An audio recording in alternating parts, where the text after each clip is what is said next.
सूरज की रोशनी से जगमगाते महासागर की गहराइयों में एक अद्वितीय मछली का साम्राज्य था, जिसका शासक कोई और नहीं बल्कि सूरज की मछली राजा सोलारा था। उसकी मछली की सुंदरता ऐसी थी कि उसकी शास्केल्स हर एक किरण की तरह सोने की तरह चमकती थीं और समुद्र की लहरों में सूर्य की किरणें देखते पैटर्न की तरह फैल जाती थीं। उसका साम्राज्य गर्मी और रोशनी का स्थान था, जहाँ मूंगा के जंगल खिलते थे और रंग बिरंगी मछलियां धारा में नाचती थीं।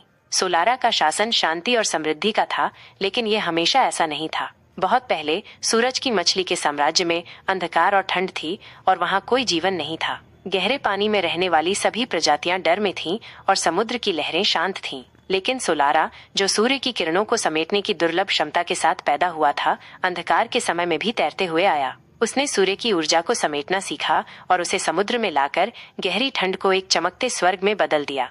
अब सूर्य के मछली राजा के रूप में सोलारा अपने सुनहरे साम्राज्य में अपना दिन बिताता, अपने लोगों की देखभाल करता। उसकी बुद्धि बेमिसाल थी और उसकी रोशनी हर प्राणी के लिए उम्मीद की किरण थी, जो समुद्र के भीतर तैरता था। हर सुबह जैसे ही सूर्य की पहली किरण आकाश में उभरती, उसका साम्राज्य खुशियों से भर जाता, क्योंकि इसका मतलब था कि सूरज की मछली राजा ने उन्हें एक और दिन की गर्मी और शांति का आशीर्वाद दिया।